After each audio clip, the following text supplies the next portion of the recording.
Hello guys, welcome to my YouTube channel. तो जैसा कि आपको स्क्रीन पे दिख रहा हुआ ट्रेडमार्क एप्लीकेशन स्टेटस, आज की वीडियो आपके लिए बहुत ज़्यादा इंपॉर्टेंट होने वाली है क्योंकि ये आपके ट्रेडमार्क से रिलेटेड है। आप जब ट्रेडमार्क अप्लाई करते होंगे बहुत सारी कन्फ्यूजन होती होगी किस तरह का स्टेटस है, इसका क्या मतलब है।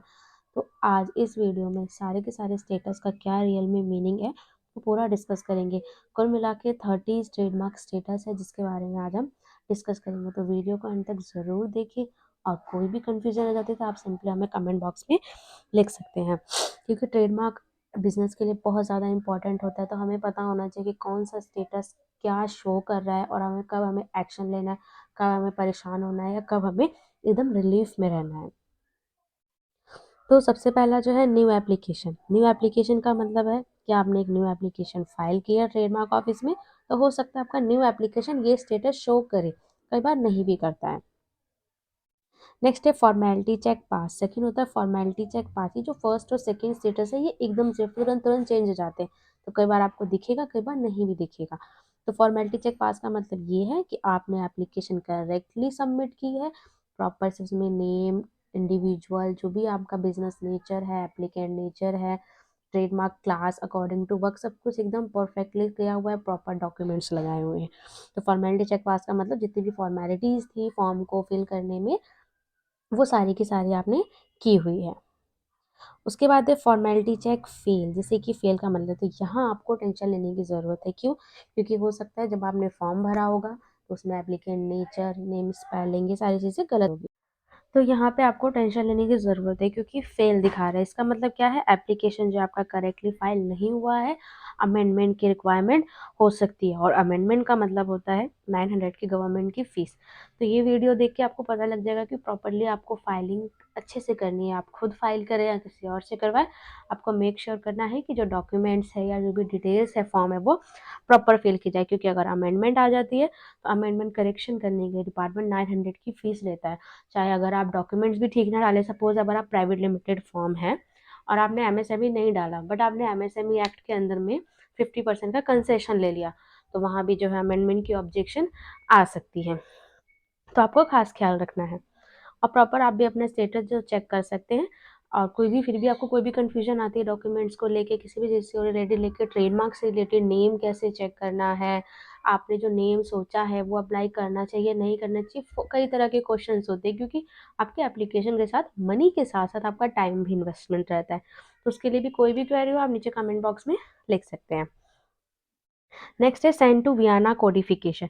सेंड टू वियाना कोडिफिकेशन क्या होता है कि if application contains logo then data is sorted as per Vienna codification.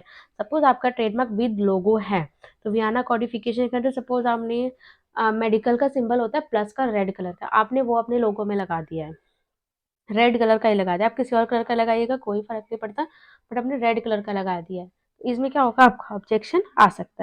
तो वियाना कोडिफिकेशन में आपका लोगो चेक होता है। Otherwise send to Vienna codification दिखा रहा है तो कोई वेट नहीं, आपको थोड़ा वेट करना है। उसके बाद जब फॉर्मेलिटी चेक पास फेल, अगर फेल आता है तो इशू की बात है, अदरवाइज नहीं। तो वियाना कोडिफिकेशन मेनली क्या होता है, आपका फॉर्म जो वियाना कोड के अंदर जो भी रूल्स एंड रेगुलेशंस है उसके अंडर में चेक होता है कि डाटा प्रॉपर है या नहीं है। नेक्स्ट है आपका मार्क फॉर एग्जाम। अब मार्क फॉर एग्जाम का मतलब ये है, ये कोई टेंशन लेने वाली चीज़ नहीं है। मार्क फॉर एग्जाम मतलब एग्जामिनेशन को आपकी एप्लीकेशन जो है मार्क कर गई है। Application will be check by the examiner of trademark. जो ट्रेडमार्क डिपार्टमेंट में जो एग्जामिनर होते हैं वो आपका जो है फॉर्म को चेक करेंगे। फॉर्म में बेसिकली वो ट्रेडमार्क का नेम चेक करेंगे और आपका वर्क डिटेल चेक करेंगे, क्योंकि फॉर्म में आपका फॉर्मेलिटी चेक पास हो गया इसका मतलब फॉर्म प्रॉपर फिल्ड है, क्लास के अकॉर्डिंग ही आपने वर्क उसमें एंटर किया हुआ है। अब बात आती है आपका ट्रेडमार्क नेम अलॉटेड होगा कि नहीं होगा। तो एग्जामिनर को मार्क कर दिया, एग्जामिनर चेक करके उस पर अपनी रिपोर्ट देगा। फर्दर या तो वो एक्सेप्ट कर देगा या फिर उसे कोई ऑब्जेक्शन है तो वो ऑब्जेक्शन को रेज कर देगा। यहाँ पे आपको क्या ध्यान रखना है, जब भी आप ट्रेडमार्क को अप्लाई करेंगे तो उसमें सबसे पहले आपको अपने नेम की सर्च रिपोर्ट ज़रूर बनानी है, ज़रूर देखनी है। अगर आप ऐसा नहीं करेंगे तो आप n numbers of application file करते रह जाएंगे, तो सब में ऑब्जेक्शन आता रह जाएगा, तो आपका मनी एंड पैसा, मनी एंड टाइम दोनों जो है आपका वो वेस्ट हो जाएगा। तो इस चीज़ को ध्यान भी रखना है, एग्जामिनेशन रिपोर्ट ज़रूर बनवानी है, सॉरी, एग्जामिनेशन सर्च रिपोर्ट ज़रूर आपको चेक करनी है। और अगर आपको नहीं चेक करनी आती है तो कोई भी उसके लिए भी वीडियो आ जाएगी। मतलब कोई भी कन्फ्यूज़न है आप सिंपली कमेंट बॉक्स में लिखिए, नेक्स्ट है ऑब्जेक्टेड। अब एग्जामिनर को मार्क कर दिया गया है, अगर उसको सब ठीक लगता है तो वो आपको अपनी आपकी एप्लीकेशन को अप्रूव कर देगा, एक्सेप्ट कर देगा, अदरवाइज वो ऑब्जेक्शन रेज कर देगा। इसमें क्या है, application has been objected by the trademark registry and awaiting reply to examination report. मतलब कि एप्लीकेशन को ऑब्जेक्ट कर दिया गया है, ट्रेडमार्क रजिस्ट्री वेट कर रही है कि जो भी एग्जामिनेशन रिपोर्ट में जो भी चीज़ें दी गई है उसके अकॉर्डिंग रिप्लाई फाइल किया जाए। जनरली क्या होता है कि सेक्शन 9 एंड सेक्शन 11 में ऑब्जेक्शन आता है। वो क्यों आता है और रिप्लाई बनाते वक्त हमें किस चीज़ों का ध्यान देना है, उसके लिए भी वीडियो ऑलरेडी जो है चैनल पे पोस्ट की जा चुकी है, आप उसको भी देख सकते हैं। तो ऑब्जेक्टेड का मतलब है कि ठीक है, नेम ऑब्जेक्टेड है, किसी से सिमिलर हो गया है या ऑलरेडी कोई फेमस नेम से कनेक्टेड है, कोई डिक्शनरी वर्ड है, जनरली इन पे जो है ऑब्जेक्शन आ जाता है। उसके बाद है एग्जाम रिपोर्ट इशूड। इसका मतलब क्या है, application has been accepted and other query has been raised by the examiner of trademarks. तो अगर आपके ट्रेडमार्क स्टेटस में दिखा रहा है एग्जाम रिपोर्ट इशूड, तो इसमें क्या है कि आपका एप्लीकेशन या तो एक्सेप्ट हो गया है या फिर उसमें कोई और क्वेरी दी है एग्जामिनर ने। इसके लिए आपको, आपने जिनसे भी ट्रेडमार्क अप्लाई करवाया है, आप उनसे बात कीजिए कि इस तरह का स्टेटस आ रहा है, कुछ फाइलिंग की ज़रूरत है तो वो आप फाइलिंग करा दीजिए। क्योंकि अभी क्या हो रहा है, लास्ट अक्टूबर 2023 से बहुत जल्दी जल्दी ट्रेडमार्क के जो न्यू एप्लीकेशन है उनको फॉलोअप लेकर डिपार्टमेंट उनको एक्सेप्ट कर रहा है, ऑब्जेक्ट कर रहा है, जो भी चीज़ है वो बहुत जल्दी हो रहा है। पहले अमूमन हर एक स्टेप के लिए 3 मंथ्स का टाइम लगता था, बट अब ऐसा नहीं है। इवन 1 वीक में ही जो है आपका ट्रेडमार्क हो सकता है, नेम में कोई इशू नहीं है तो 1 वीक में आपका ट्रेडमार्क एक्सेप्टेड हो जाए। तो ऐसा भी है। तो ये तभी होगा जब आप अपने ट्रेडमार्क एप्लीकेशन के लिए जो है अवेयर रहेंगे, टाइम टू टाइम उसको चेक करते रहेंगे।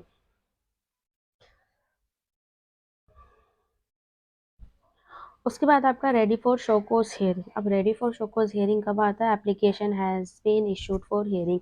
सपोज आपका एग्जामिनेशन रिपोर्ट आए, इनके सेक्शन 9, 11 या जो भी आपका ऑब्जेक्शन है आपने उसका रिप्लाई सबमिट कर दिया। वहाँ पे दो चीज़ें होती हैं, या तो आपका ट्रेडमार्क एक्सेप्ट हो जाएगा, एक्सेप्ट हो गया वेल एंड गुड, आपका कुछ टाइम में सर्टिफिकेट आ जाएगा। अगर नहीं होता है तो वो हियरिंग पे चला जाएगा। तो उसमें क्या होता है, वीडियो कॉन्फ्रेंसिंग के थ्रू आज के टाइम में हियरिंग हो जाती है। डिपार्टमेंट को फर्दर और इन्फॉर्मेशन चाहिए होती है कि वो आपका ट्रेडमार्क क्यों एक्सेप्ट करे। नॉर्मल प्रोसीजर है बस, ठीक है, आपको टाइम टू टाइम अपडेट होना है और अपने अटॉर्नी से बात करनी है कि ठीक है, हियरिंग अटेंड करवाइए, एविडेंस फाइल कराइए, टाइम टू टाइम अपडेट लेते रहिए और अपने ट्रेडमार्क को जल्दी से जल्दी एक्सेप्ट कराइए। उसके बाद है अबेंडन।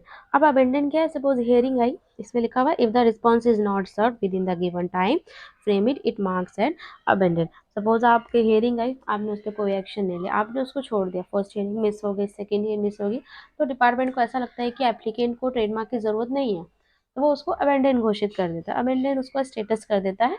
बट इससे पहले भी एक चीज़ होती है, deem to abandon. Direct abandon नहीं करता, पहले डीम टू भी अबेंडन करेगा, उसके बाद जो उसका स्टेटस अबेंडन कर देगा। ओके। तो जो है आपको अबेंडन नहीं होने देना है, बिकॉज आपका टाइम एंड मनी दोनों लगा हुआ है, तो आपको प्रॉपर अपने एप्लीकेशन को देखिए, उसमें हियरिंग आ रही है तो हियरिंग उसकी अटेंड करवाइए। फर्दर आपको कोई भी इन्फॉर्मेशन चाहिए होती है, आपको क्वेरी है कोई भी, तो आप सिंपल कांटेक्ट कर सकते हैं या फिर कमेंट बॉक्स में लिख के अपनी क्वेरी को रिजॉल्व कर सकते हैं। उसके बाद है एडवर्टाइज बिफोर अकाउंट। इसका क्या है, publish in trademark journal without user evidence. आपका ट्रेडमार्क जो है, ट्रेडमार्क का नेम है, वो जर्नल में पब्लिश हो गया है बिना किसी यूजर एविडेंस के, तो ये आपका 10th पॉइंट हुआ। उसके बाद है accept and advertise publish in the trademark journal with user evidence. अब ये देखिए दोनों में फर्क है, यहाँ पे है विदाउट यूजर एविडेंस और यहाँ है विद यूजर एविडेंस। दो तरह से ट्रेडमार्क जो है आपका एडवर्टाइज होता है।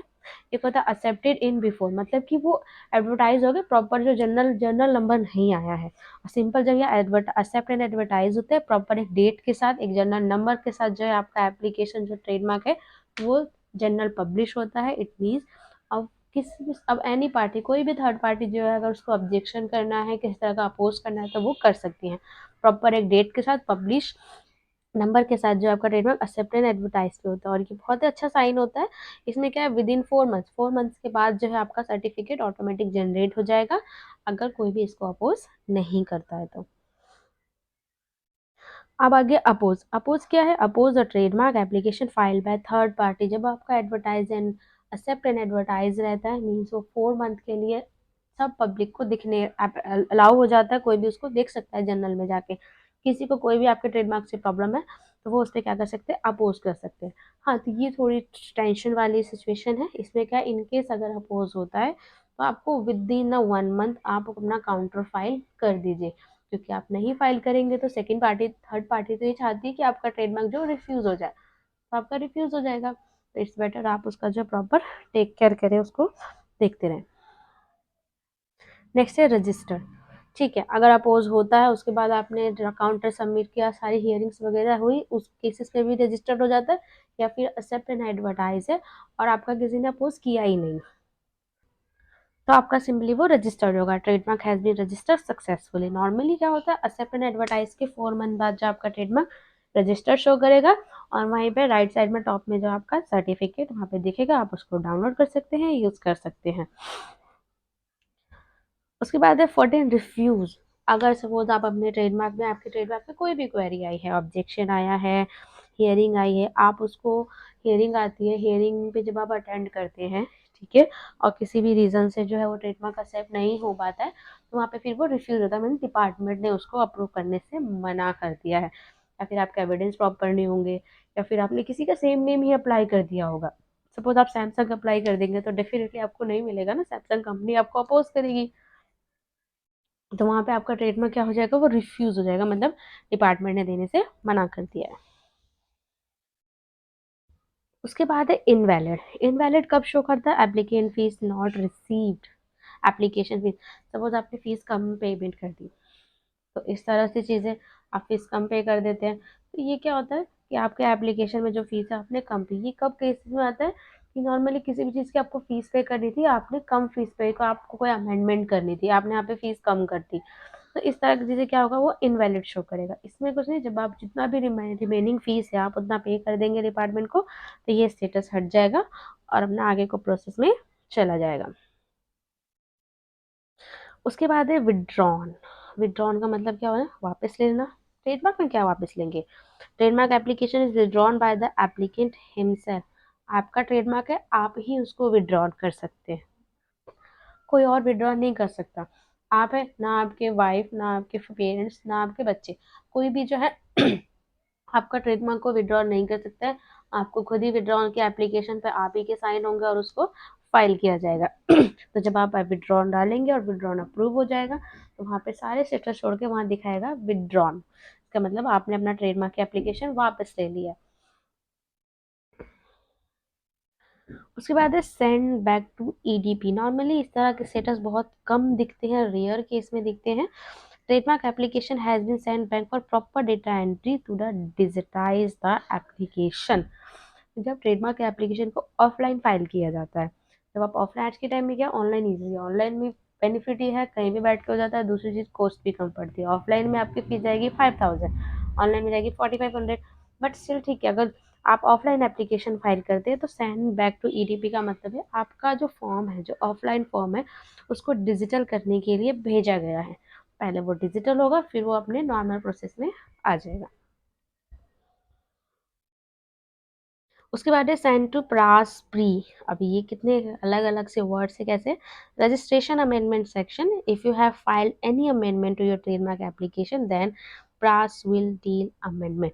ये तरह का स्टेटस बहुत कम दिखता है। मेन ये है कि अगर आप कोई भी अमेंडमेंट फाइल करते हैं चेंजेस करने के लिए, तो इस तरह का स्टेटस दिखा सकता है, रैदर कि वो दिखाएगा अमेंडमेंट इज, दो चीज़ें दिखाते हैं कि अमेंडमेंट जो है प्रोसेस में है, या फिर इस तरह से भी दिखा सकता है। उसके बाद है ABA री advertise, means advertise before acceptance and publish in general. कई तरह के आपने ट्रेडमार्क देखे होंगे, प्रोटेक्ट एक्सेप्टेड नहीं है, रजिस्टर्ड नहीं, पर क्या लिखा, प्रोटेक्शन इन ग्रांटेड। ठीक है, उस ट्रेडमार्क के नेम को प्रोटेक्शन दी गई है। सेम वही है कि एडवर्टाइज हुआ है एक्सेप्ट से पहले और पब्लिश हो गया जनरल में। नॉर्मली क्या होता है, एक्सेप्ट के बाद जाके जो है वो एडवर्टाइज, एक्सेप्टेड के बाद जाके वो पब्लिश होता है, एडवर्टाइज होता है। बट ठीक है, किसी भी में रूल्स है, रेगुलेशंस है, ऐसा रूल है, अगर एक्सेप्टेंस से बिफोर वो एडवर्टाइज होगा तो वो दिखाएगा ABA री एडवर्टाइज। ओके, तो अभी तो 30 है, अभी हम 19 तक ही पहुंचे हैं। अभी तक कोई भी क्वेरी आपको पता है, वीडियो को दोबारा बैक से देखिए, आपको सारी चीज़ें क्लियर हो जाएगी। फिर भी कुछ ऑप्शन रह जाता है, कोई नया स्टेटस है जो इसमें नहीं देखते हैं, सिंपली आप हमें कमेंट बॉक्स में लिख सकते हैं। और किस स्टेटस पे आपको अगर कोई फाइलिंग भी करानी है तो उसके लिए भी आप हमसे कांटेक्ट कर सकते हैं। और मेन चीज़, अगर आपको नेम सर्च करवाना है, नेम की सर्च रिपोर्ट है जो बहुत ज़्यादा इंपॉर्टेंट होती है, तो आप उसके लिए भी कांटेक्ट कर सकते हैं।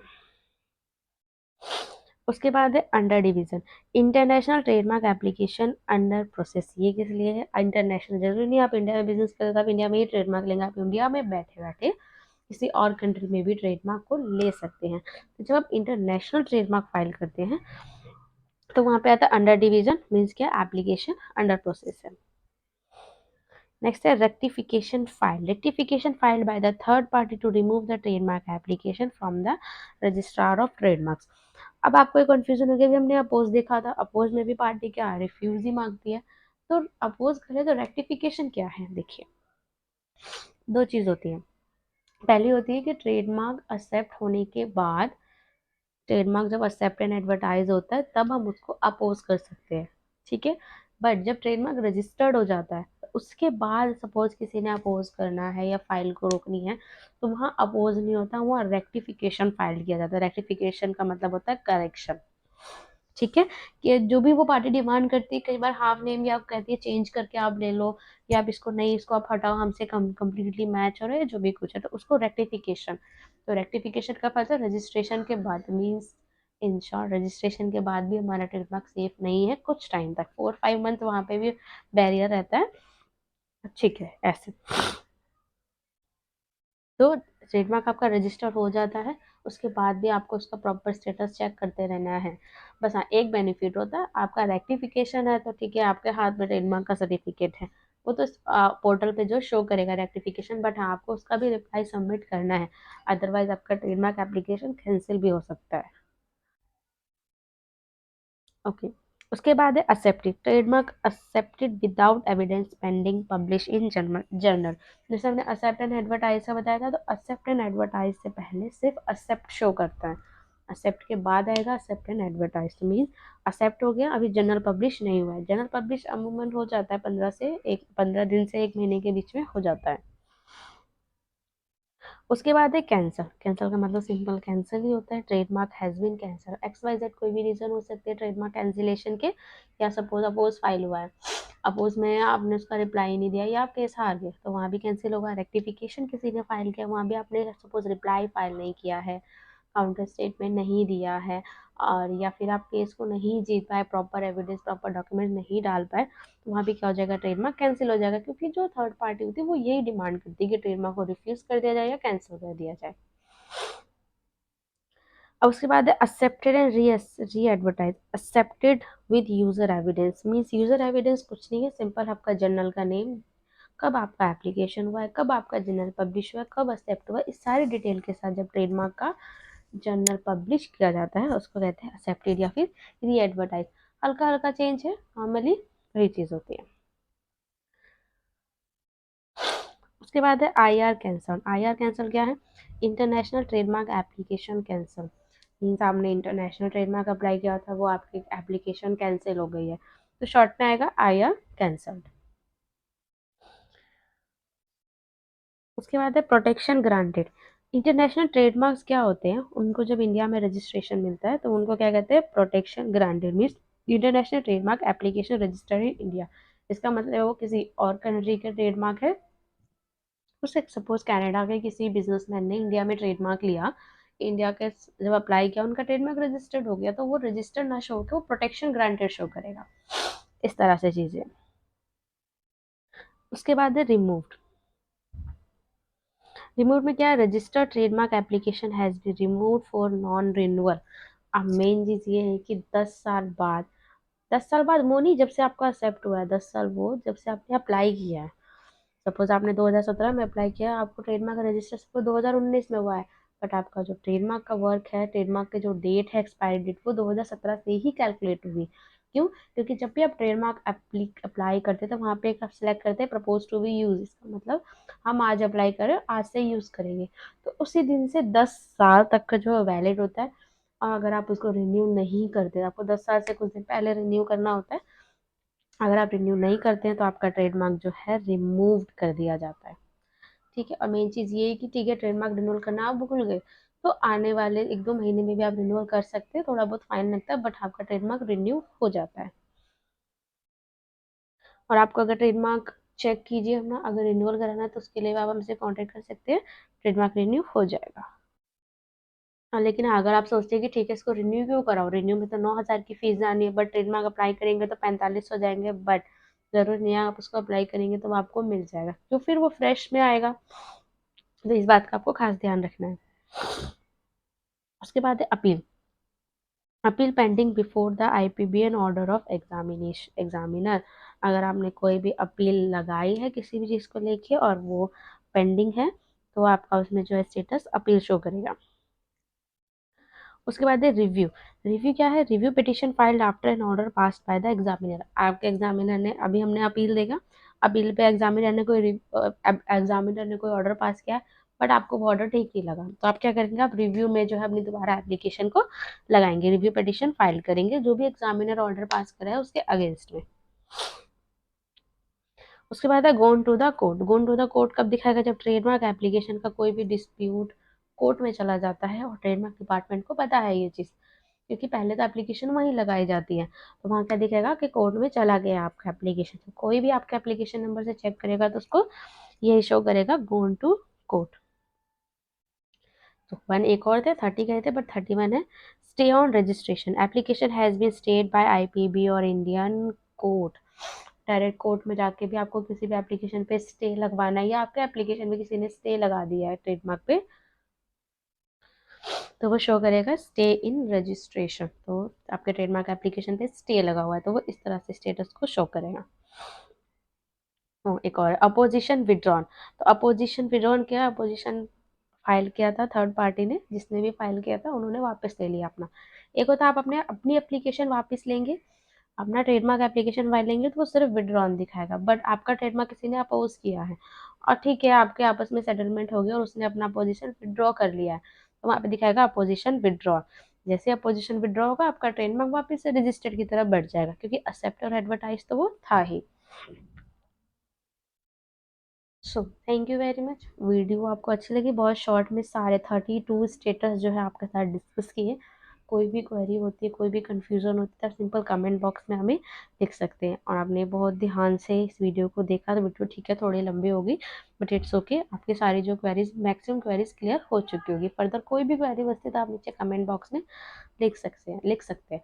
सो किसी भी चीज़ के बारे में, ट्रेडमार्क के बारे में आपको कोई भी क्वेरी, कोई भी आपको सॉल्यूशन कंसल्टेंसी चाहिए होगी, किसी भी बात में पूछना होगा, आप सिंपली कमेंट बॉक्स में लिखिए या कॉन्टैक्ट नंबर पे हमें व्हाट्सएप भी कर सकते हैं। तो thanks for watching my video. Thank you so much. और हाँ भाई, और बताइए आपको किस टॉपिक पे वीडियो चाहिए, ट्रेडमार्क से रिलेटेड या किसी भी बिजनेस से, लाइसेंसिंग से